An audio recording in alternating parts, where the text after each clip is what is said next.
Powerline TV. Power to transform lives.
Hello, good evening, ladies and gentlemen.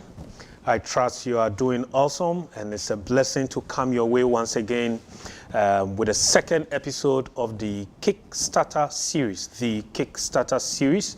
And this is our second episode, and this time we are doing it in studio here at Powerline TV. Powerline TV, your favorite digital station.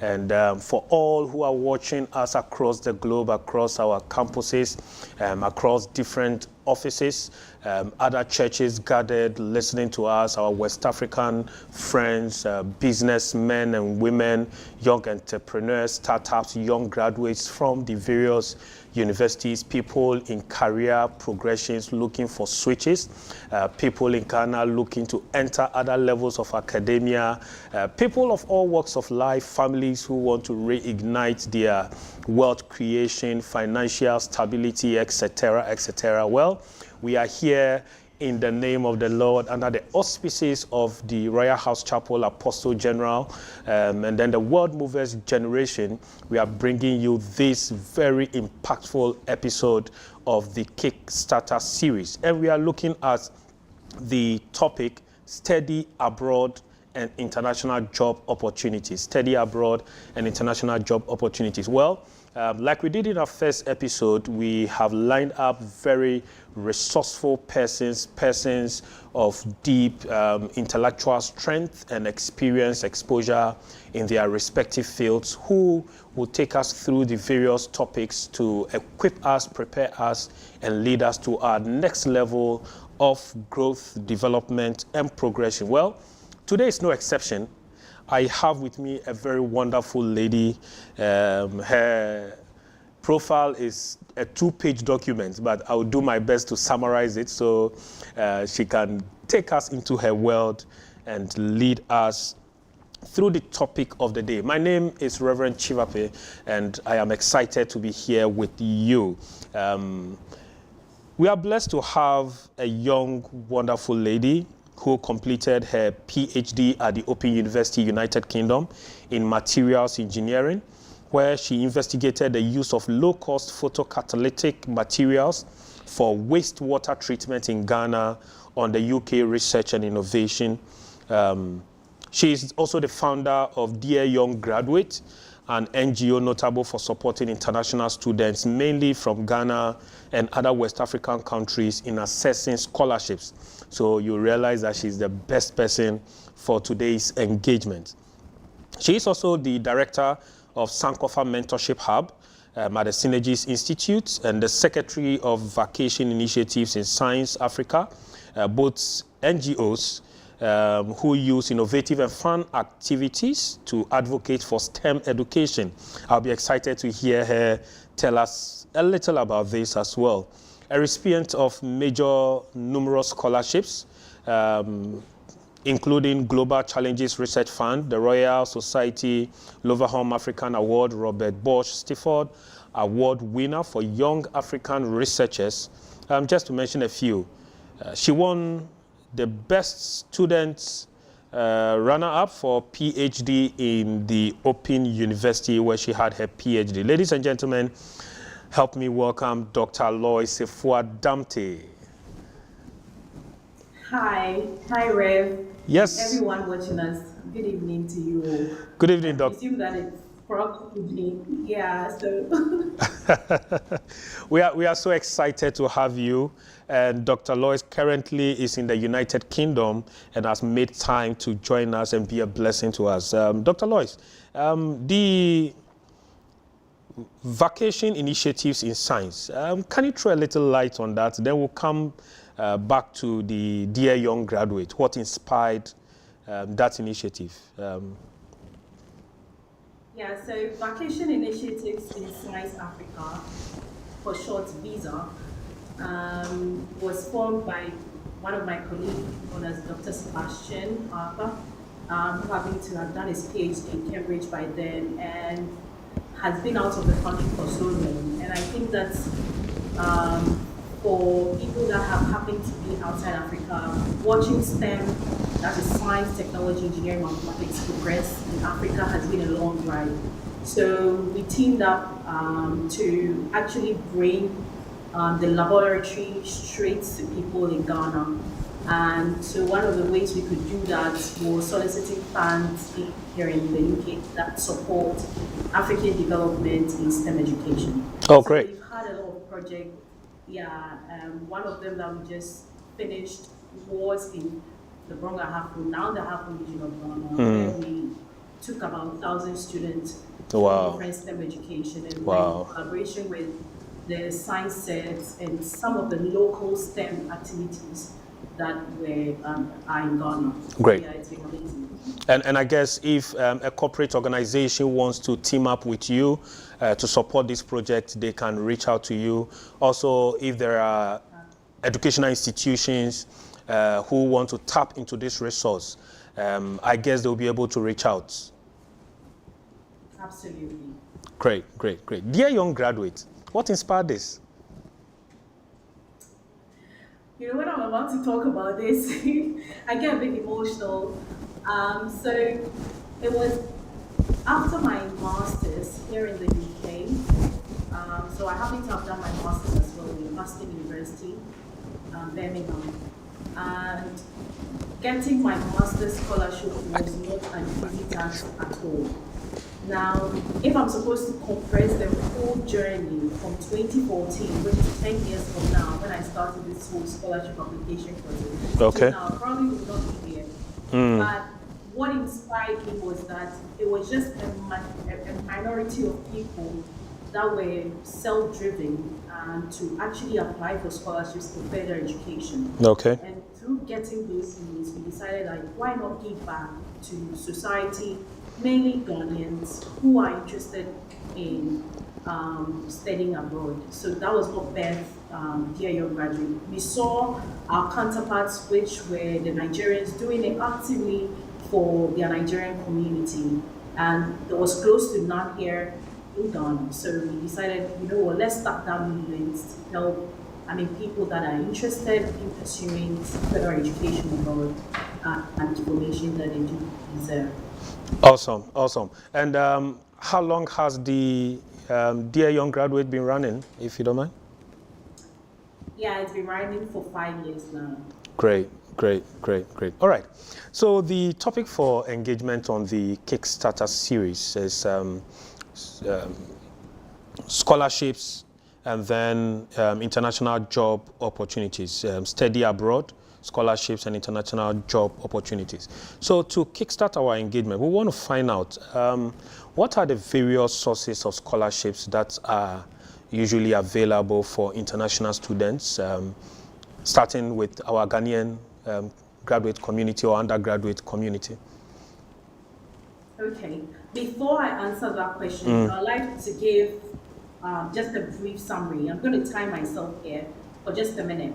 That's fine. So, scholarships are actually a return on investment. So, an individual or a corporate body or an NGO like the running have decided to set money aside to be able to push people that are well deserving to study, so that money will not be an hindrance for them to study. Okay. So these scholarships come in different categories. There are fully funded scholarships, there are partial scholarships, and there are loans. So the reason I'm giving this emphasis is that I'm going to be using them in my talks, and before anyone understands this terminology, I want to be able to break it down for them so that we are all at the same page. Great. So the partial scholarships, fully funded scholarships, and then the loans. Yes, okay. And loans, yes. So fully funded scholarships usually are scholarships that cover entirely your tuition fees. Okay. And gives you an amount for stipend. Now, stipend is an amount set aside to give to you for your accommodation and your living expenses. Okay. Okay, so fully funded scholarships will say, basically how I say is that it means carry your money and come. They don't need anything from you. All what you need, they are giving to you.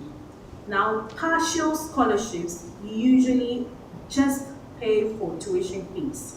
So it's just going to pay your school fees for you. Then you are left to figure out how you are going to sort out your accommodation and your living expenses.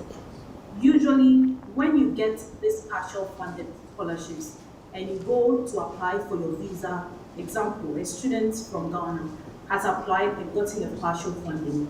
When you get to the visa office, they are always going to ask you how you're going to support yourself in terms of your accommodation and your living expenses. So with that, you need to show what we call the proof of funds. In short, POF, your proof of funds. The proof of funds can be shown with a running active bank account for 12 months. So if, example, for a fully funded scholarship, they give 21,000 tuition fees, they pay everything for you, then they give you £1,200, dollars or Canadian dollars equivalent for you to take care of yourself. So you'll be expecting that for a partial funding, you should have £1,200 times the number of years or times the number of months you're going to live there actively in your bank account. Okay. Else you'll be denied the visa because you cannot support yourself. Do you understand? Yeah. Or should I go through it again? No, it's very fine. Cool. Then the loans, there are institutions that have set out loans for international students. One of them is called the Empower. Okay. It's one of the popular loans that are given to international students. Now, what they do is they are going to support you with every little detail you need for your visa application. Now, for the loan, you would have to pay back during a duration of time when you're done with school. Now, for Empower, what I know currently as it stands is that you are given 1 to 3 years to pay back that loan.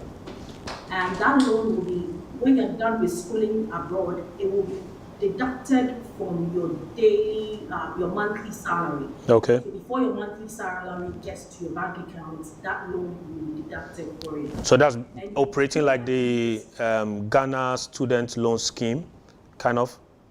Exactly. Okay. Exactly. But this is a private institution running it. Yes. Which countries does the Empower run in? A lot of African countries, almost all the African countries, Indian countries, Okay. Almost all the ODA countries, that is Office Development Assisted countries. So developing countries, yeah, they support all of them. So it's actively running in Ghana. Great, please proceed. So with that, I'm going to come into where my main focus lies. Now, I am a big fan of fully funded scholarship. That we like But you. at the same time, I've come to understand that not all hands are equal. Okay. And some people actually have well-off family that can support them as long as they've got a partial funded scholarship and their tuition is paid for, because that is the chunk of the money. Now, for a school like, example, University of Hull, an international student pays £11,000, right?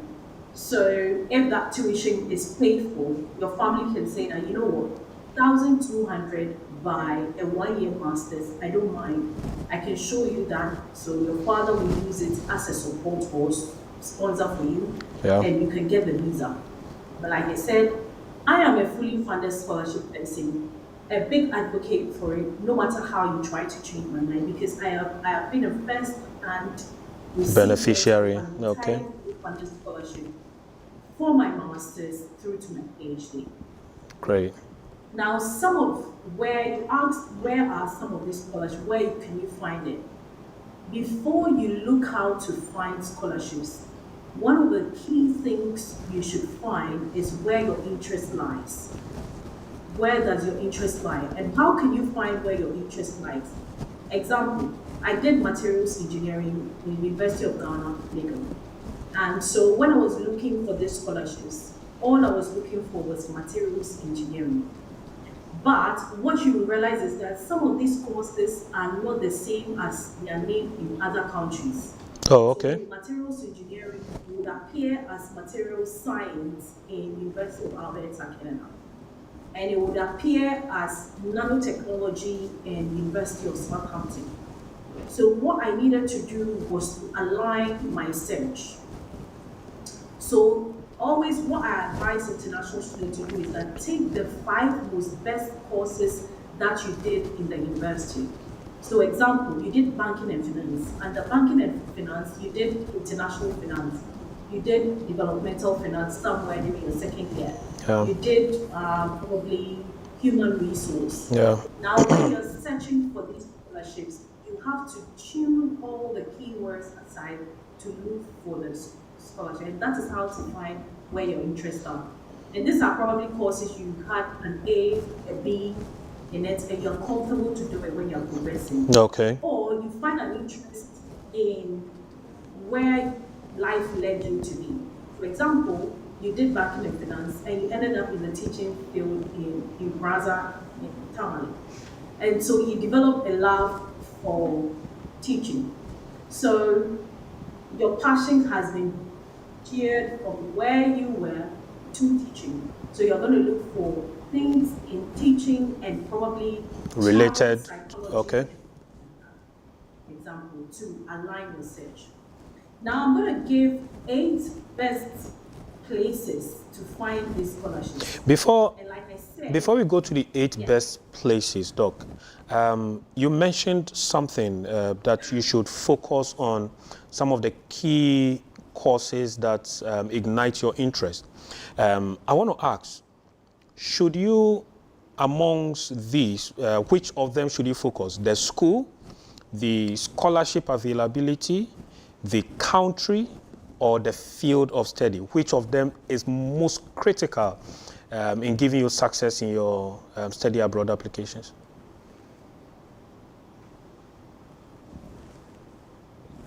So I would say, do not put yourself in a box. Okay. In the box where now scholarships are widely sought after, like I said, by all of these developmental countries. That are, all the developing countries are going for one opportunity. So it's a repetitive process. That is not to say you're not going to get it. What I'll tell you is that look for the scholarships. Now, when you find the scholarships that are within your area of interest, then you can narrow it down or set priorities based on the country. Okay. Okay. Now, this is a very honest advice because I've seen people who are fixated to UK, US, and they are still pending till now. Whilst I've seen people that have gone to Turkey and ended up back in Canada for other masters. Yeah. Because they took a leap of faith to go to a country which is not deeming right. Yeah. To be able to set that pace for them to move on in life. We have a graduate. We have a graduate from KNUST who went to Japan to pursue something related to engineering, and after his master's, he's gained another scholarship. He's currently in the United States. We have another who also went to South Korea. We have another who is in the Czech Republic. So yeah, I think it's quite interesting the routes people could use. Yes. So it's already competitive enough getting scholarships. So when you fixate yourself in a box, you're going to limit the opportunities that you've got. So my humble advice is search for the courses, the scholarships that are within the courses of your interest. Apply to as many as possible. When the decision comes and you have probably 1 or 2 or 3 of the opportunities, we'll be having a conversation which country you should go to. And I think that is a very healthy conversation. One of my mentees happened to have gotten about 8 different fully funded scholarships. And this is someone from level 200 that started the scholarship application search. And now he got all the top 8 universities in the UK and US. So another advice there, we shouldn't wait until our degree programs are exhausted. We should start even when we have just entered. So this is to my young undergrads.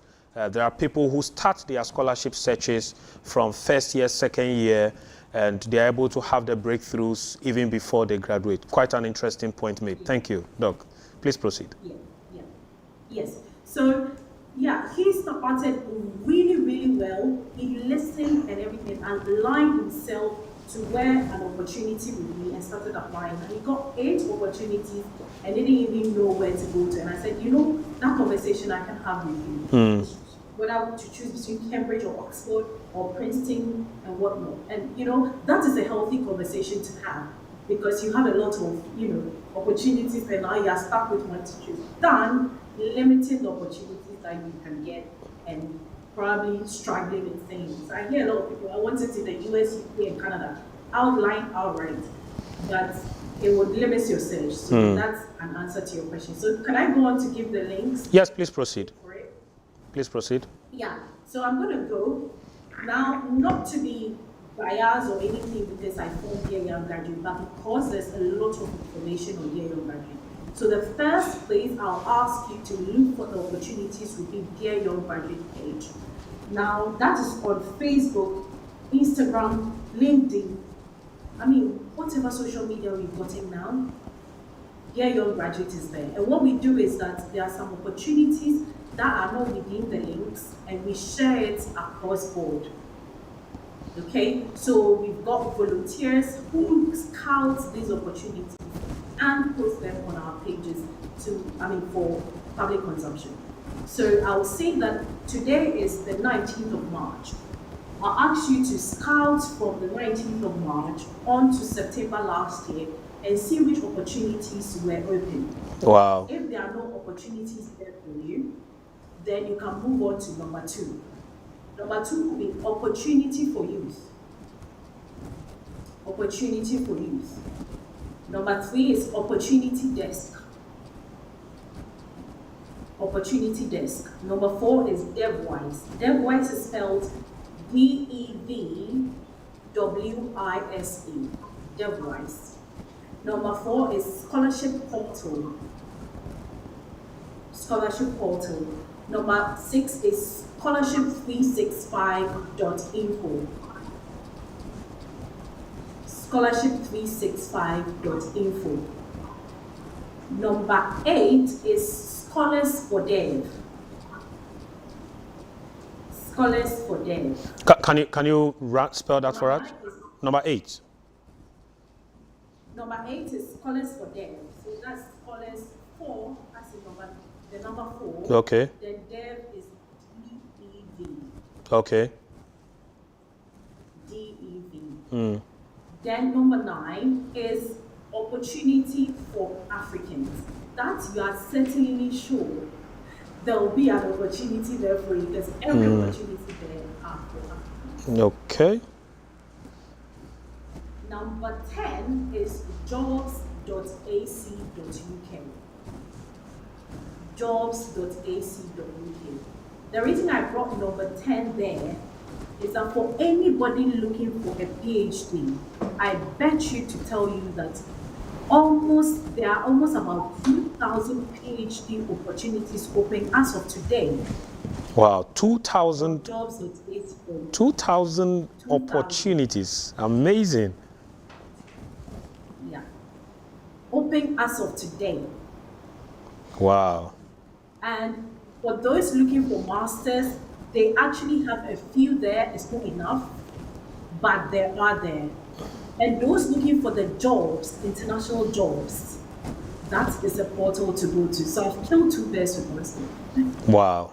This loaded. This loaded. So let me run through all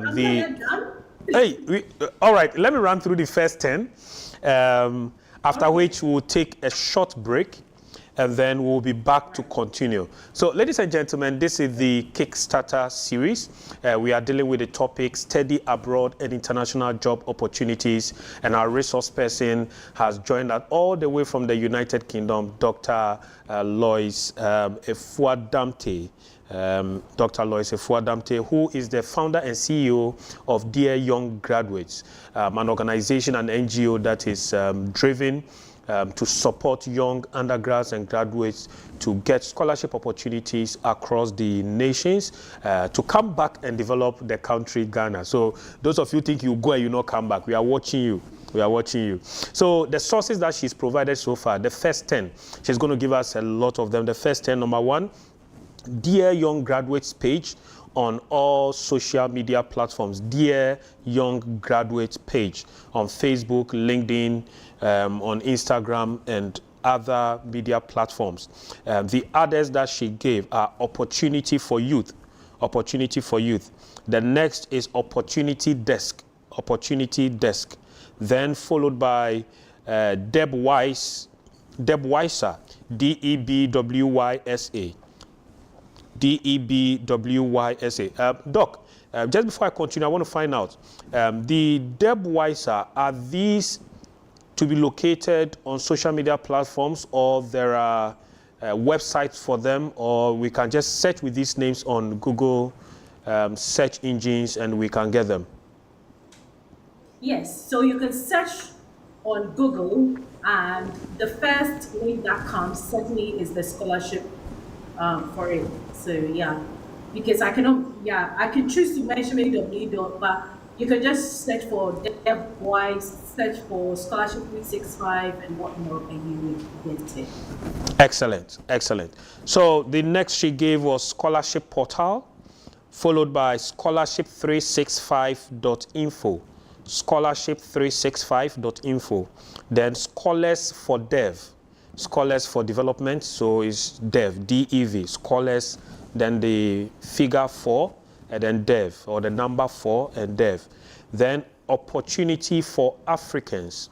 Opportunity for Africans, and she mentions this has several opportunities listed there for almost all African countries. And then she gave the final one so far of the top 10, jobs.ac.uk, jobs.ac.uk. And this has several job opportunities listed there, also connected with educational opportunities where you can go on to. And she says, as of today, there are over 2,000 opportunities listed on the jobs.ac.uk. So if you are going to do even an average of 1,000 per listed opportunity source, we are talking about not less than 15,000 of such opportunities if you run through these sources that she has outlined. Wonderful. We have the Kickstarter page where people who want to get further information on these engagements can join. We'll publish the link before we complete. You join, and then all of these portals, the direct links will be shared on these pages for you to follow and then get your opportunity. Keep your questions coming, +233-200-515253, +233-200-515253, and Doc will be available to answer your questions. Whether you are out on scholarship and facing challenges, you need assistance to navigate through, or you are now applying, you need some guidance, or you are in the process of application and you need some clarity on something that is on the form for support, please reach out with your questions and Doc will definitely answer. This is the Kickstarter Series Episode 2 with Reverend Tsivape Emmanuel. We'll go for a short break. We'll be back. Powerline TV. Keep watching Powerline TV.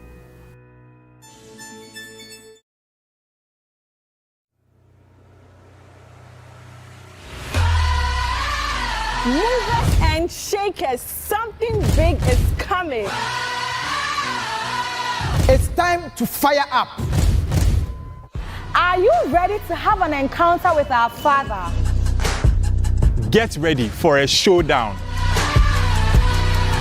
Are you ready to shake up the foundations of tomorrow? The Apostle General Sam Kranchi Ankra invites you for a time to fire up at the Movers and Shakers Arise. It is the gathering of the youth across the world to experience a time of spiritual impartation. This service is happening on the 23rd of March 2024, 4 p.m. at the Royalhouse Chapel International Interchange. We are going to be live on Facebook at Sam Kranchi Ankara, YouTube at Powerline TV, and your only Christian channel, Powerline TV. Don't miss out on this life-transforming experience. World Movers, it's time to rise. Buried in your bones, there's an ache that you can't ignore. Taking your breath.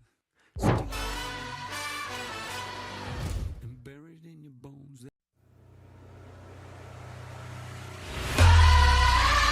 Movers and shakers, something big is coming. It's time to fire up. Are you ready to have an encounter with our Father?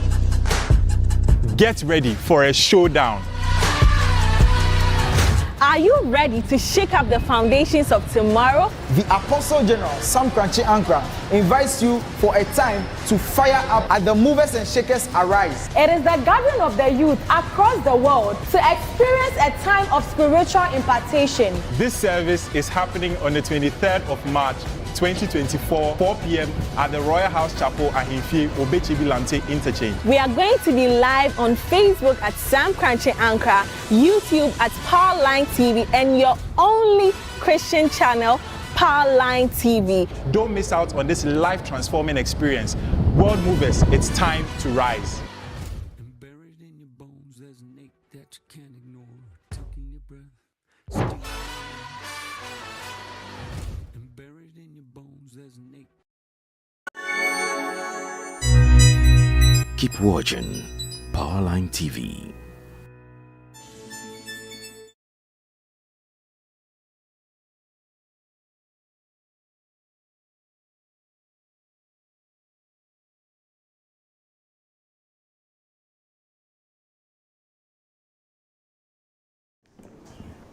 All right, welcome back, ladies and gentlemen, to the Kickstarter series on Powerline TV under the auspices of the World Movers Generation, WMG, and the Royalhouse Chapel Students and Associates, ROSA.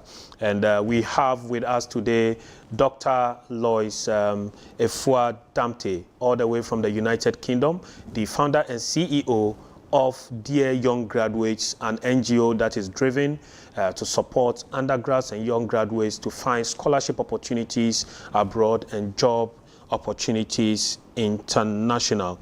So we've had a conversation. She's taking us through the 3 different levels of financial support in terms of scholarships. First, she mentioned the partially funded scholarship. Second, the fully funded scholarship. And then third, the loan opportunities to finance your education.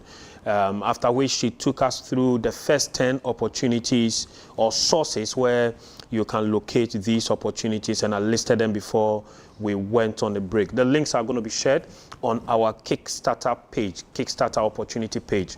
So a telephone number will be shared on the screen before we leave. You can contact us, and then we would admit you on that page to have access to these links.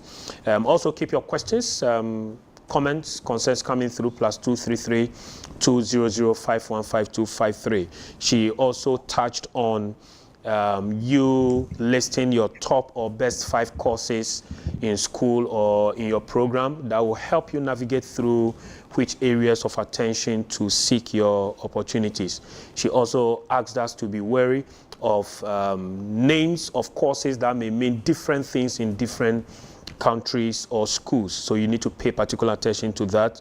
And then also not limiting yourself or confining yourself in a box when you are searching, where some will say, I just want to go to Canada, or I just want to go to US, or I just want to go to United Kingdom, but rather focus on the program, the course, which countries are providing these scholarships, and you can use that route to get to your country of preferred advancements as well. Doc, thank you for staying on with us.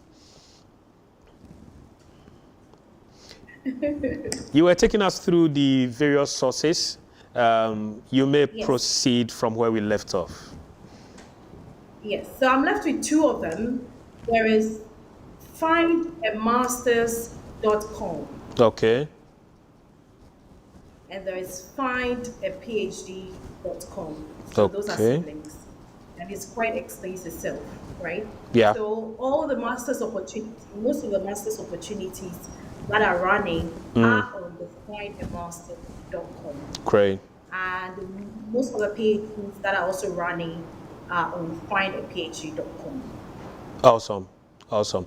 So can we find out what are usually the basic requirements for master's or undergraduate programs under scholarship? Right.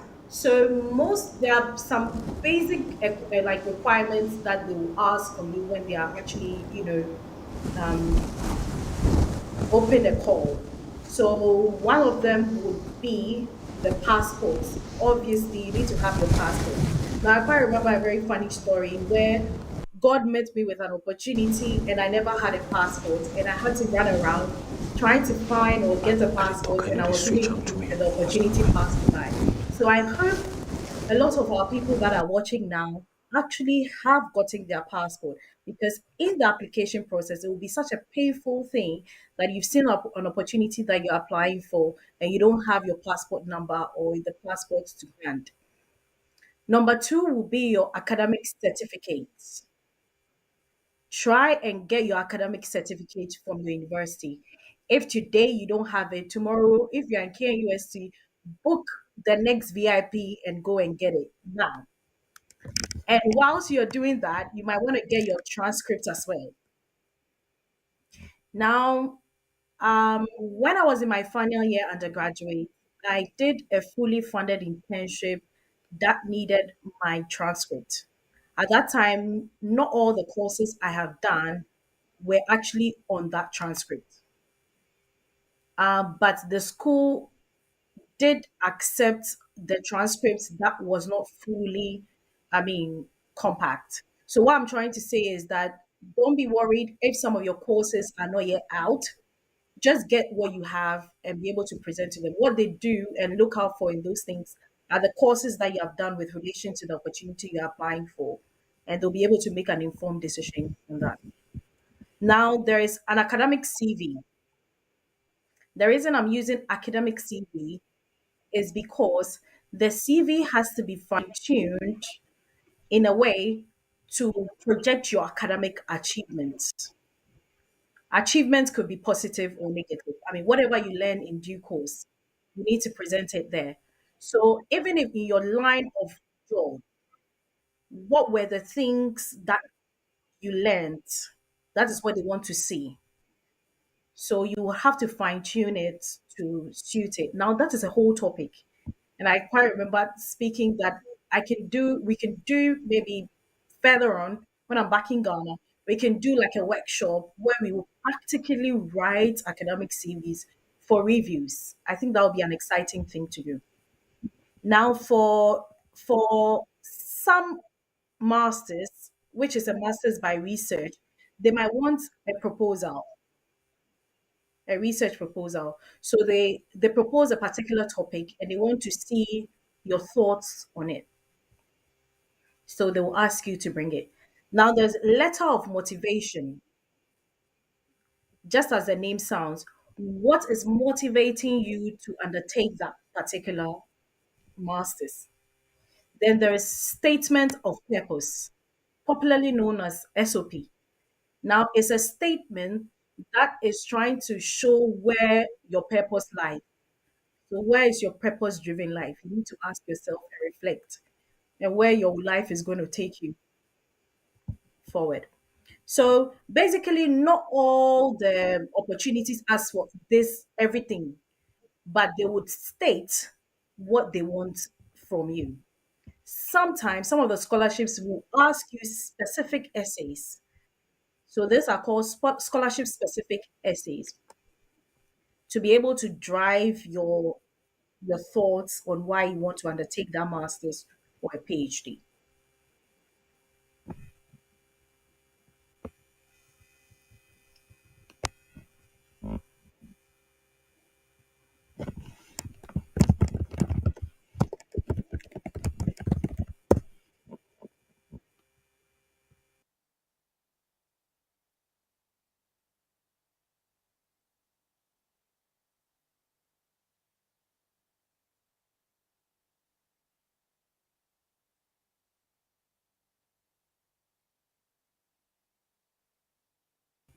Yeah, so it'll be probably very exciting to have a scholarship workshop in person where we can align all these things like do a practical SOP, practical letter of motivation, practical statement of purpose, etc., etc. I think it will be very, very, very, very good exercise. Great. Doc, can you hear me? Awesome. Absolutely, I can hear you now. Thank you. So you... Yeah, I covered it up for you. Yeah, I appreciate that. I would love to have you co-host with me in the studios. You've done this so well. All right. So to run through the documents you listed so far, you mentioned the passport to be the basic item anyone seeking opportunity should have. Please start now. Passport has gone digital, we are told, but I'm warning you, start now. All right. Then you need to get a copy of your certificate if you are a graduate, and then your transcript should also be on hand. An academic CV. We'll be coming to that, what to look out for on the academic CV. A research proposal, especially for those doing master's or doctoral programs. Letter of motivation, statement of purpose, and scholarship-specific questions for those who would have already predetermined questions that you will need to answer. But Doc, the letter of motivation and statement of purpose, what's the difference? Very, very good question. So just like one sounds, it's a statement. So a statement should at least have less than 2 paragraphs. One pager, writing a statement of where you're looking to get to. For example, because you did something in teaching, you are looking at in the 3 years, be able to develop an institution for kids to be able to study STEM. And in 5 years, you want to be able to develop an international organization where people can form it as a hub to, learn different teaching methods. That's an example I'm giving for statement of purpose. Now, a letter of motivation is that because I have done A, B, and C, it is driving me to pursue this course. So it's sort of listing your achievements or the things that you have done from undergraduate that is actually motivating you and striking that interest in that course. Like example, I just read through a colleague who is applying for a master's in global health. Okay. Now what he's mentioning is that he has undertaken clinical trials in national health, NHS hospitals, and through that he has developed a strong will for learning global health. And also he first discovered global health when he was undertaking his undergraduate course, and I think that was also driving the interest. And also being a first-hand recipient of different global diseases that meet him at the pharmacy and in the hospital, he thinks that this is the next step of action he should do. For the statement of purpose, he's trying to list out the purpose of, so he'll be probably one of the first generation students that is undertaking global health in his family, which is a big deal for his family because his family, which forms part of the main body, will get to be educated about different health diseases. And he can also form, partner with or collaborate with international organizations like the WHO to make informed policy developments for public health if he studies the course. So do you understand me? Interesting. Well, someone sends a question through, says, how different are these from the personal statements? I am on an application which is requesting for that. Yes. So the personal statement is an extended CV. Okay. So because your academic CV can only list the various things you have done, your personal statement is asking you, elaborate on the achievements you've taken, elaborate on the things that you have done. So example, I led a team of 5 to 10 to undertake this project in Susum Brewing. Now, through that, I was able to acquire the skill in A, B, and C, which is needed for this master's course. And out of that, it has driven this passion to undertake it. So we are giving context to the CV that cannot go on it because a CV, for your information, is only supposed to be a 2-page. Okay. No matter in fact, my supervisor, who was well achieved, has a 1-page CV. Sometimes when you don't know what to write, you write a lot. You just have to be 2-page. Maximum 2-page. Ladies and gentlemen, you yourself, you haven't achieved much. In fact, the achievement self, you are now fighting for it. And your CV is already 5 pages. Who should be reading 5 pages? Professor is having one page. You, please change your mind. Thank you very much, Doc, for touching on that. Now, on the academic CV, which you listed as the 4th item of relevance, how should it be structured? How should an academic CV be structured? Rev, can I take 2 minutes, please, and come back to that question if you can read That's fine. and add that for me. That's fine. That's fine. Thank you very much. So, ladies and gentlemen, this is the Kickstarter series, and we are here with Dr. Lois Tsivape, the founder and CEO of Dear Young Graduate, and she's been taking us through how to get through your scholarship applications, the key things to look out for, the sources of opportunities that are available, how to even start, what to look out for. Should you be looking at country? Should you be looking at the scholarship itself? Should you be looking at the field? Or you should be looking at the school? And she's also taking us through how to even start understanding which area of interest will be able to take you through by looking at your first 5 best courses in school to be a guide. And then we've also been taking through the documents that we should look at for your passport, your certificates, your transport, academic CV, which she'll be coming back to.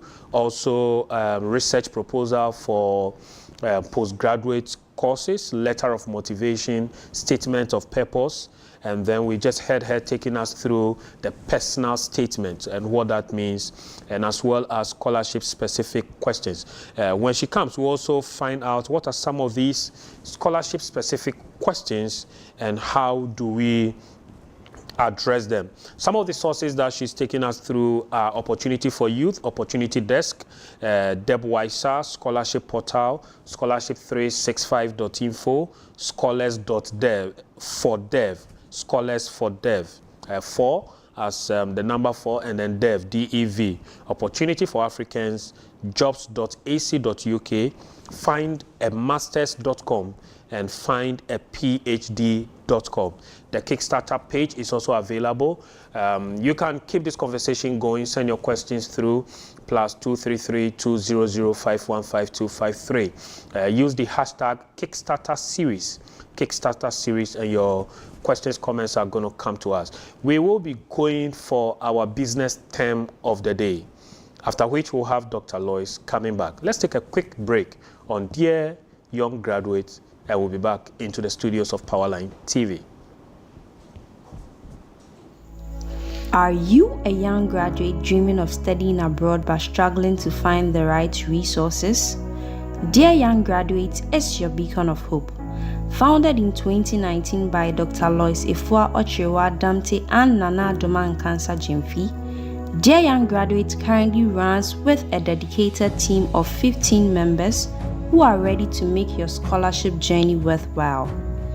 We are a non-governmental organization on a mission to strengthen and improve access to relevant quality higher education, and that next scholar could be you.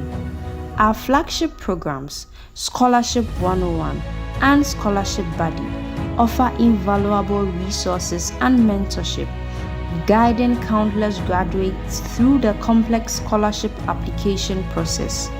Follow us on social media, where we post scholarship opportunities every Monday, Wednesday, and Friday.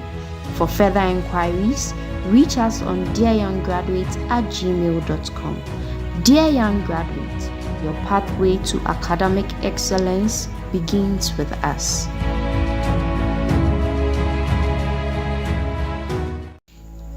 Are you a young graduate dreaming of studying abroad but struggling to find the right resources? Dear Young Graduates is your beacon of hope. Founded in 2019 by Dr. Lois Tsivape and Nana Adoma Nkansa Gyamfi, Dear Young Graduates currently runs with a dedicated team of 15 members who are ready to make your scholarship journey worthwhile. We are a non-governmental organization on a mission to strengthen and improve access to relevant quality higher education, and that next scholar could be you. Our flagship programs, Scholarship 101 and Scholarship Buddy, offer invaluable resources and mentorship, guiding countless graduates through the complex scholarship application process. Follow us on social media, where we post scholarship opportunities every Monday, Wednesday, and Friday. For further inquiries, reach us on dearyounggraduate@gmail.com. Dear Young Graduate, your pathway to academic excellence begins with us.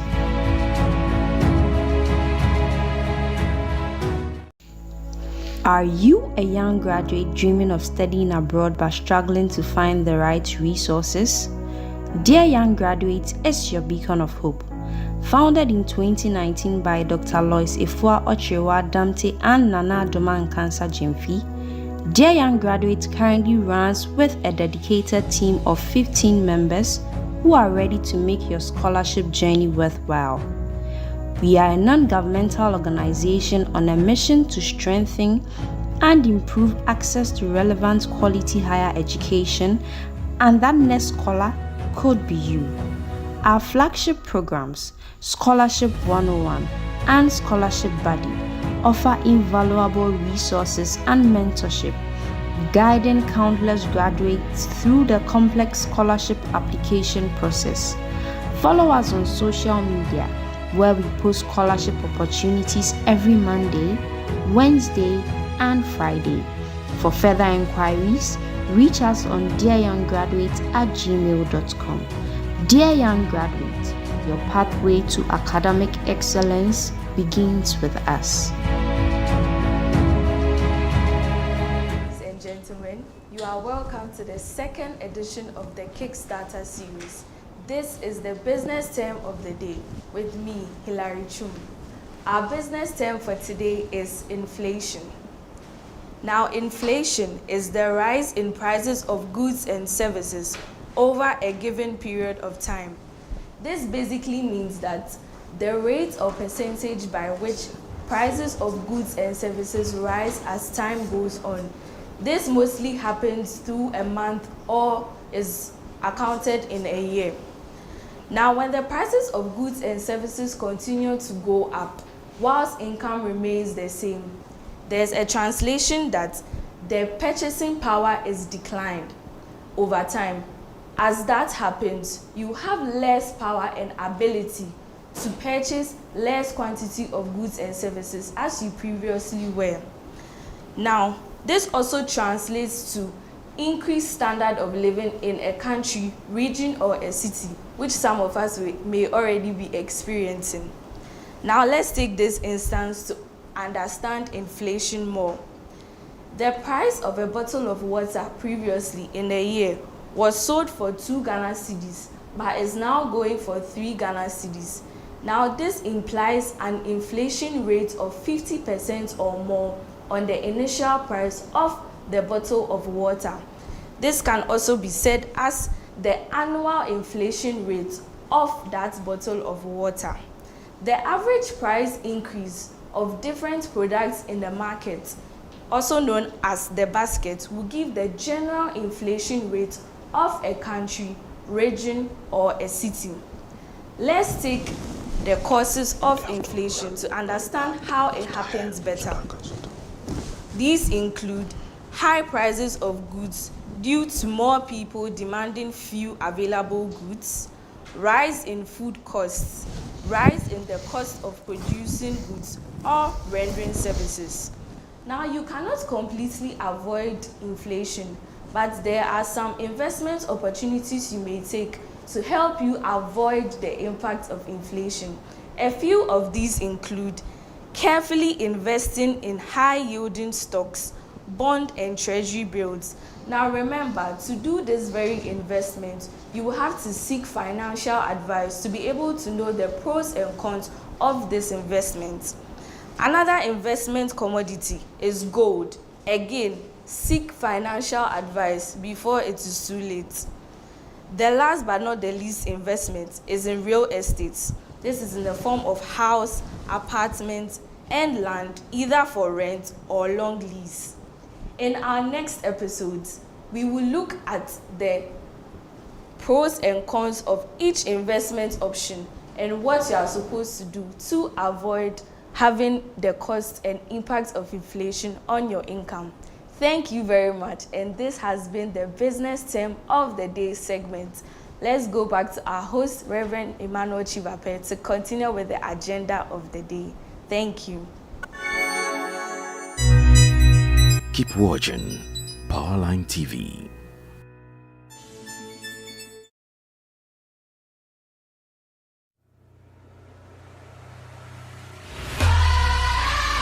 Movers and shakers, something big is coming. It's time to fire up. Are you ready to have an encounter with our Father? Get ready for a showdown. Are you ready to shake up the foundations of tomorrow? The Apostle General Sam Kranchi Ankara invites you for a time to fire up at the Movers and Shakers Arise. It is the gathering of the youth across the world to experience a time of spiritual impartation. This service is happening on the 23rd of March 2024, 4 p.m. at the Royalhouse Chapel International Interchange. We are going to be live on Facebook at Sam Kranchi Ankara, YouTube at Powerline TV, and your only Christian channel, Powerline TV. Don't miss out on this life-transforming experience. World movers, it's time to rise. And buried in your bones, there's an ache that you can't ignore. Taking your breath, still. And buried in your bones, there's an ache. All right, welcome back, ladies and gentlemen. This is the second episode of the Kickstarter Series. We just heard Hilary Chum with the business term of the day being inflation. Look, she spoke about the diminishing standard of living because cost of living may have risen, also owing to the rising inflation that you may be experiencing. I hope this is not the reason why you are chasing scholarship, but you are chasing scholarship because you have an interest in a field. Don't run and leave us in this Ghana.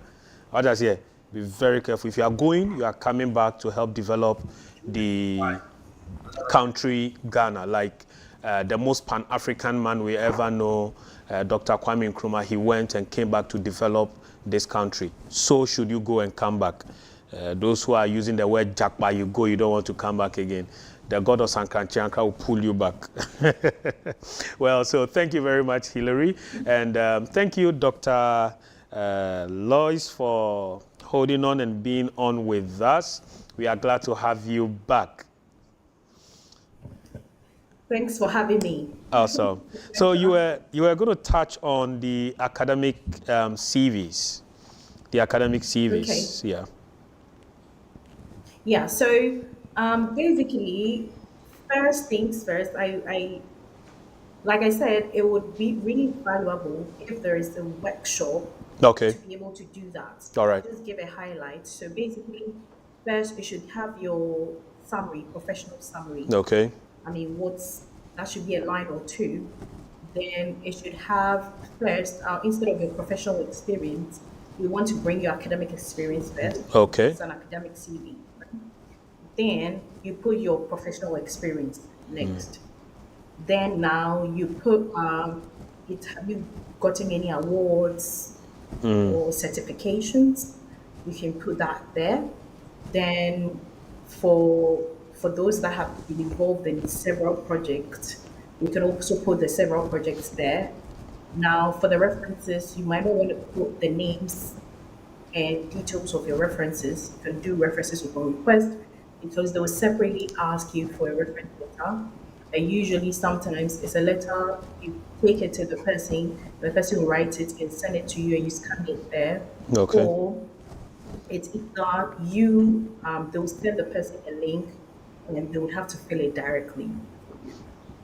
So that's a summary. And basically, when you're writing, you would want to highlight the things you've learned. Like I was saying, for let's say if you have been involved in any projects, like example, I know there's a whole team of business cinematographers here, and probably they're going to look for a scholarship or something like that. They would want to put that they were part of the production of Kickstarter, and they will also want to probably highlight the number of people that were watching it, so they were able to probably teach about 30 plus people avenues to get scholarships through cinematography and videography.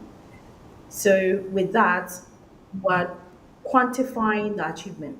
It's not just in the open. So you mentioned the total number. Example, Dear Young Graduate has reached about probably 50,000, and we've had about 100 successes of mentees Wow. through our program known as the Scholarship Buddy.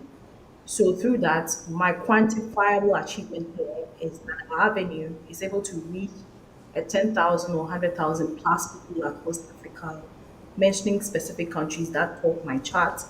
Then I'll make mention of that with a success rate of about 50 to 80%. So that's a quantifiable achievement. That means that in whatever you do, you write it down. You kind of like keep a record of it. So I've given an example for videographers and cinematographers here. Yeah, yeah. So in every achievement, whether professional, academic, or projects, you want to state all the quantifiable achievements. It's actually a skill. So I actually did a video on YouTube, which has been one of the toppest, highest videos being watched. Great. And it's about how to use Europass to develop your academic CV. I'm sorry, how to I would use? like that if Europass. So there's a module called Okay. the Europass. Okay. Yes, EUROPASS. Okay. And you can develop your academic CV from there. Wow. Like I said, it shouldn't be more than a 2-pager for an undergraduate. Trust me, if it's more than 2-pager, if I receive it as an academic, I'll laugh at you because I'm like, you're going on and on. Because my CV is 1 page. So It basically means there will be just too many things that saying- are not relevant. relevant, exactly. Yeah. And it actually shadows mask the important ones. Okay. So you would want to literally succinctly 2-3 points and at each of them what you did, how it led to it. Just hits the nail on the head. Yeah. The person knows what you're about. Great, great, great. I love it that you mentioned CVs. Next episode is going to touch on CVs, both CVs for the job market and CVs for the academic field. So next we are going to have the CVs engagement in detail. So we'll have an HR resource person together with Dr. Lois to come on. So whilst we touch on the CVs for the job market, we also touch on the CVs for the academic market. You spoke about scholarship-specific questions. Are these things that we can expect, predict, or we just have to be open-minded and ready for anything? Yeah, you be open-minded and ready for anything. But the thing is, they are going to give you, that's why if you start the search now, you probably find that is open in the next 3 months. So you've got ample time to sort of like list the things or go back, put it on the Word file and write them, okay? So one of the things I always advise is that, like I was telling you, I was reading a mentee's letter yesterday. That's how come I can have what he has written offhand. So his essays, one of the things they were asking was what was your interest and motivation in doing global health? Now the other thing is explain your financial situation and why you deserve a scholarship. And the other one is, can you list projects and awards that you've probably gotten? Okay. So it was just a box with word specific. So they asked them within 1,000 words. Okay. So what I asked them, you copy the whole question, put it on Word file, write it, send it to me. I know the question, I know the answer you've given, I can modify. When you're done, I give it back to you. Then you copy and paste it into the portal. So you can send it to as many people. So now I don't have a field in global health. So I might not be able to strategically critique things in global health, but I can critique sentence structure and what they would want to hear. So you have to be open-minded in terms of the scholarship application and start early. Not when Great. it's 5 days to time and you are all panicky. And you don't get anything to do. You should always be prepared, waiting for opportunities. That's amazing. Yeah. I want to find out, what are some of the do's and don'ts, the don'ts especially, when you are going through an application process for study abroad or international job opportunities? Okay. Do's, start early. Where start early means? It's now. So I know there's a question going to come whether there are scholarship seasons. And I am of the view for 10 to 15 years doing this that there are no seasons. There Okay. are school seasons but not scholarship seasons. Oh, Now the scholarship will open 3 to 4 months or sometimes 6 months before the school season starts. okay. So there are specifically scholarships that are currently running for students that are coming in September. And so the scholarships are open now. So if you're actually thinking, oh, I'm going to go to school in September, so I'm going to start looking around August, that would be too late. Okay. So you want to start it now. And Oh. through that now, you find opportunities that are open. And you know that you've got ample time to start it So up. scholarship seasons are always open. They are not necessarily always tied open. to the school seasons. School season. That's Because great. the committee would have to also sit and evaluate the applications. Then now they send the applications out, then people will have to start their visa processing. So it's either they say submit all your documentations before July or early August, then they can give ample time to get back to you and your visa so that you can start school in September. So starts Everything now. starts, and I've been on a panel. Yeah, I've been on a panel selecting scholarships, so I know how hectic it is.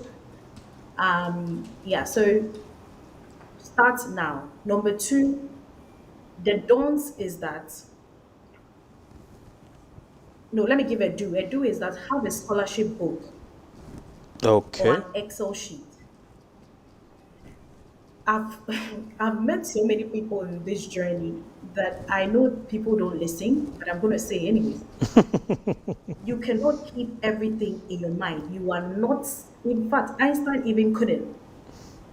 So have a book or have an Excel sheet, and you're going to list the name of the scholarship, the type of the scholarship, whether it's a fully funded, partial funding, the deadline of the scholarship, Okay. and the documents that is required. Okay? Now you're going to prioritize this based on the deadlines. So if there's a deadline coming in June, you move it forward, bring this one below, and apply for them the way it is. Okay. Now when you apply for it, you take it out as done. Wow. Sometimes they tell you when they're going to get back to you. You can put that there. If Okay. they don't get back to you within that time, you can do a follow-up. Okay. Now follow-ups really helps. As somebody who has sat on the committee before, Okay. because a student that showed the follow-up showed a level of enthusiasm, and we actually went to look for the application and added the person when they weren't supposed to. Wow. Because it showed us that the students was Very eager determined to and do that. serious about it. Exactly. So the don'ts will be, you do not have to apply for anything and everything under the sun. If it looks too overwhelming, you would want to cut out on the last 2 that you cannot meet.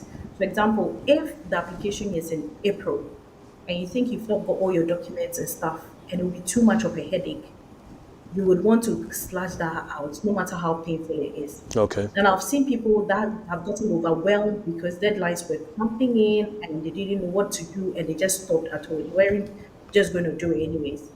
So it can be very overwhelming. Okay. So pick the top 3 that you think you can do and do it well. Now, don't use every document for every application. Okay. People would say that I've written a personal statement for this firm, and if they ask me, I'm going to send that. No. You will need to read what the scholarship is asking for. It might be in global health, but this is with global health and communicable diseases. So you would have to align the personal statement to have the name global health and communicable diseases. Now, before scholarship application gets to us, we get about 10,000s. Now, there's a system that sieves out based on keywords as well. So if we receive a personal statement that doesn't have keywords in it, the system will deny it before it gets to us. So when my supervisor was choosing a PhD, we just got about 10 applications. And the students had a say, and we did ranking, and we gave it to him. And he also did ranking. So we realized that the top 3 that I selected was tallying with the top 3 he selected. So it was a no-brainer for him. So you would want to align the personal statement, letter of motivation, whichever To the one that is details of the best for you. scholarship you are requesting for. It should have all the keywords in it. It should even have the keywords in your CV. Change it. Like, you need to do some work, align it with the scholarship, because Okay. it will come and they will see it out. Yeah. And with a lot So of don't artificial use- intelligence being used now, you want to be sure you are not kicked out in the selection process. Exactly. All right. Exactly. It might sound a bit cumbersome, but the moment you do 1, 2, 3, you get a hang of it, and now you'll be a master of it. That's what I've realized. As long as you want it. Yeah. I Okay. think I'll end that here. Wow. So pick the top applications and prioritize. Start now.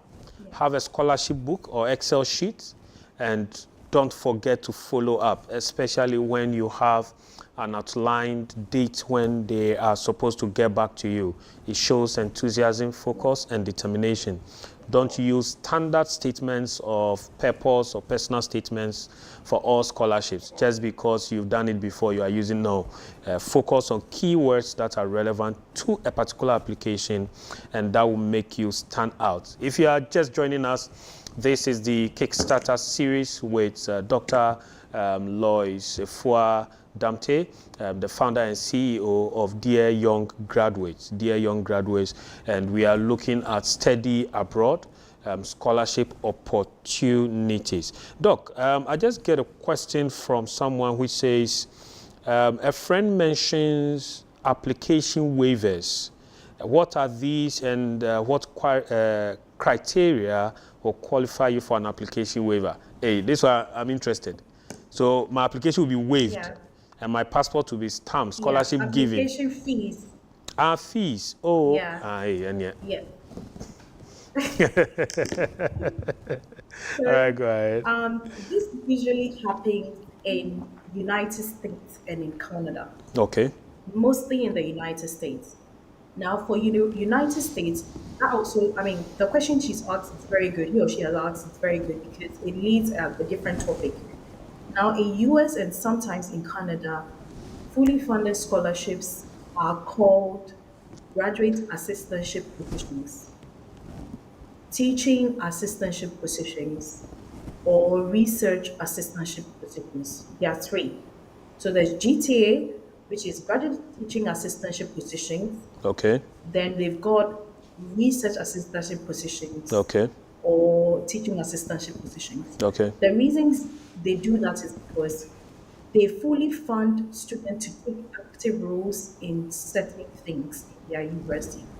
So if you are a graduate research assistantship, that means that you'll be doing a research that is peculiar to the particular graduate school that you belong.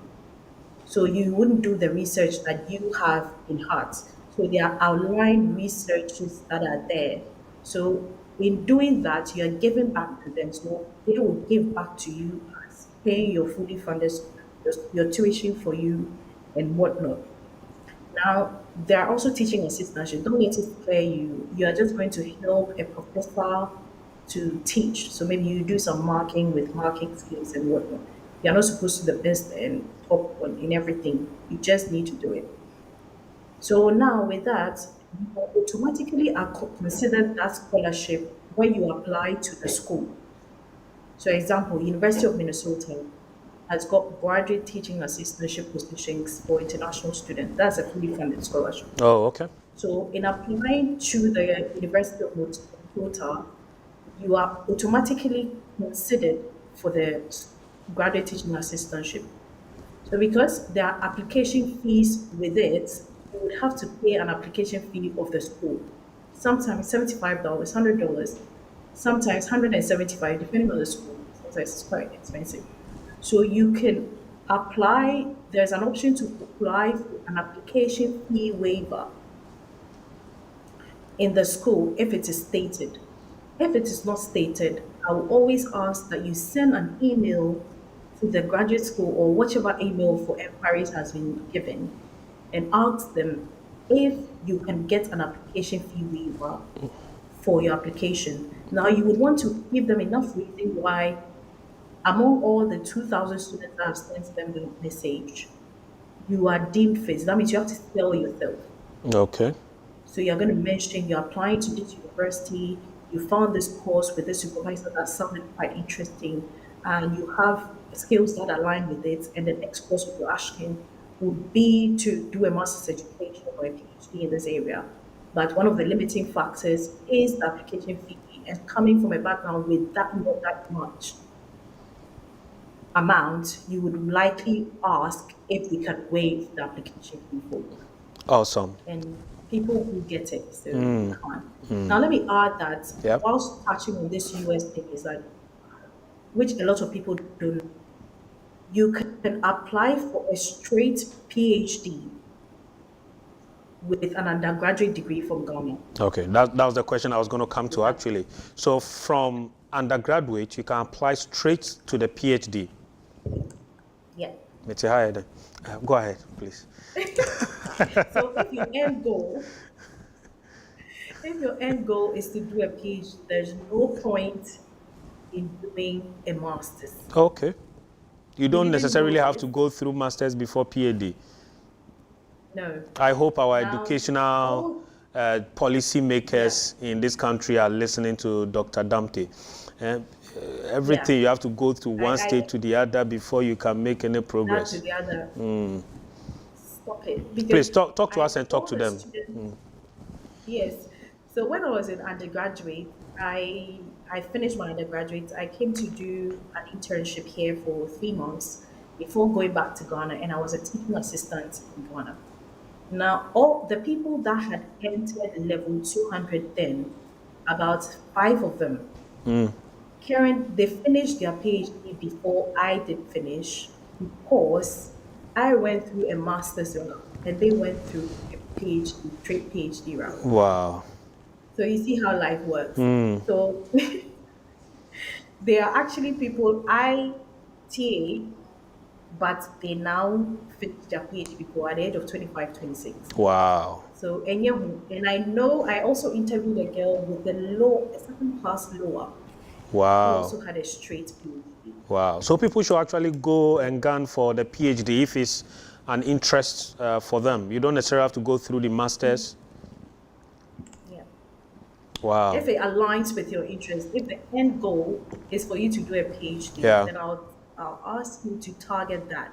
Now, don't make that your sole focus. You're obviously applying for other things. Okay. Like I know a girl, she was in aerospace engineering, working with one of the airlines in Ghana, that got both a PhD and a master. And she ended up choosing the master's because the course aligns with her interest goal. Okay. That was she got a PhD for. Okay. So she rejected that one. Okay. That's interesting.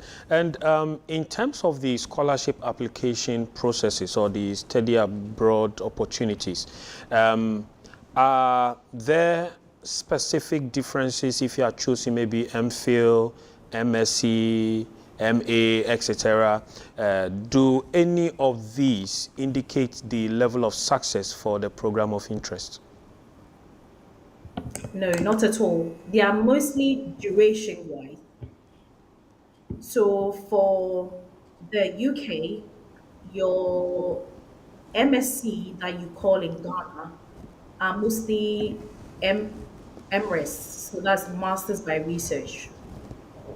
Now they've also got MSc, and that's like a year. So I did MRes because it was a master's solely by research. Okay. Now, hardly will you find MPhil here. Now, MPhil is the first 1 year of your PhD degree. Okay.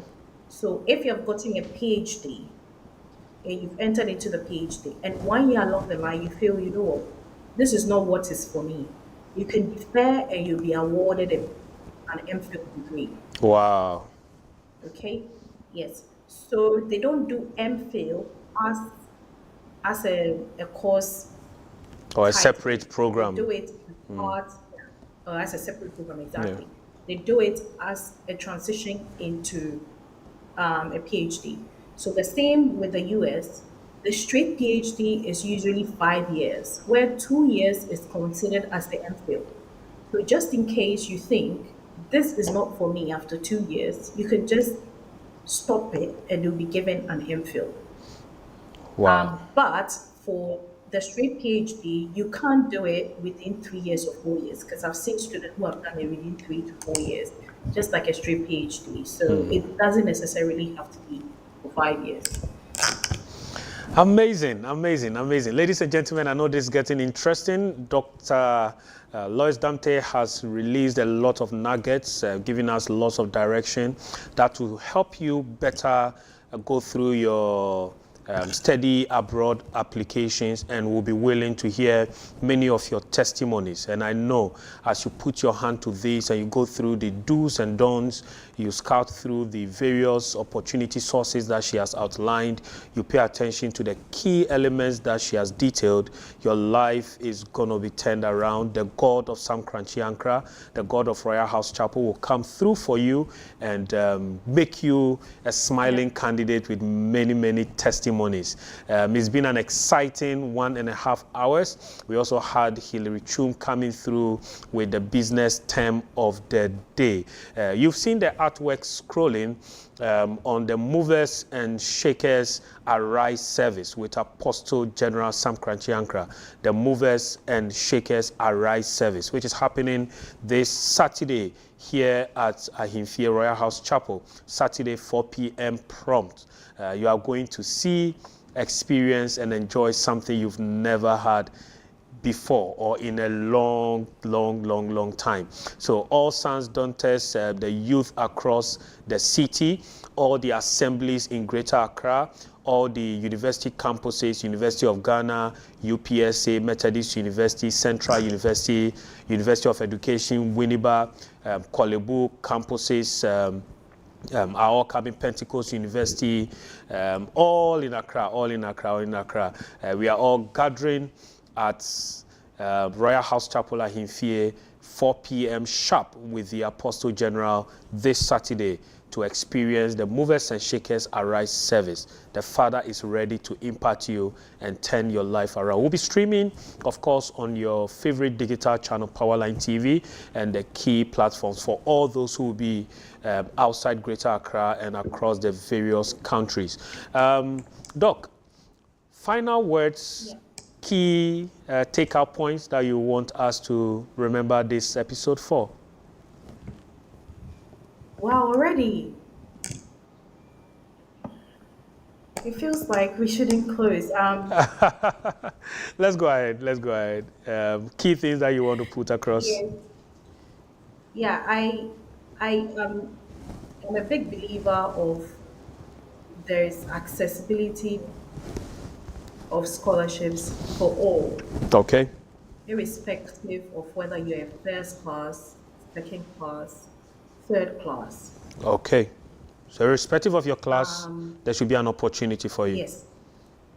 Yes, because with my experience in interviewing students, mostly Ghanaians, for the past 5 years, I've seen it all.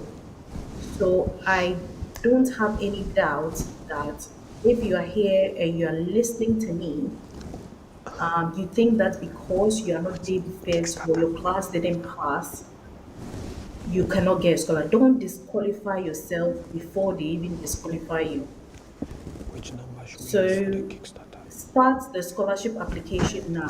Now it's so sweet when we are saying it and you are listening to it, but if you don't make that move, trust me, you will still be where you are a year later when we come again. So you might want to take all the links now, start actively. If you don't have a laptop, you don't have a computer, go to an internet cafe. and start the search as and when you can do it now. And I also that pray like you've never applied and apply like you've never prayed. And Pray I like you believe never that, applied and apply like you never prayed. I love that. Go ahead, look.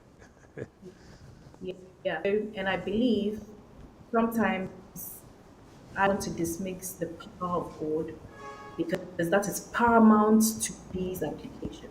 Now, the only thing that will separate you from your neighbor is your love for God and He aligning with your purpose and knowing that this is it for you at this time, team. So, all the best in your application if you're listening to me. Amen. Thank you very much, Dr. Lois Efuadamte, CEO, founder of Dear Young Graduates. They are across all social media platforms. Everything she's outlined, you can get it there. She spoke about YouTube sessions that she's hosted, detailing some of the do's, the don'ts, how to prepare your academic CV, etc., etc. You can follow her there and be a part. The Kickstarter series comes to you once every month, and so the next episode is going to be advertised here on Powerline TV in the month of April, and we'll have 2 resource persons who are going to be dealing with preparing CVs the right way for the job market and also for the academic field. For those who want to join the Kickstarter opportunity page, you can send a WhatsApp message with your details to 05464 13177, 05464 13177, and all the details, the links, the portals, the pages, and the opportunity sources that have been spoken about will be shared on this page, and you can also have access to other persons of like-mindedness to sharpen each other in the search for opportunities, both in academia, in business, in jobs, career, and any other field. Of course, in ministry as well. One of these days, we'll bring a minister of God to come and tell us the business of soul winning. Thank you very much. My name is Reverend Tsivape Emmanuel. It's been an exciting time to come to you, your homes, your devices, your places where you are watching us from, with the second episode of the Kickstarter series here from the studios of Powerline TV, Royalhouse Chapel, under the auspices of the World Movers Generation. I hope to see you this Saturday with the Apostle General, Movers and Shakers Arise. Doc, thank you very much. Viewers, thank you for joining us. Have a wonderful evening.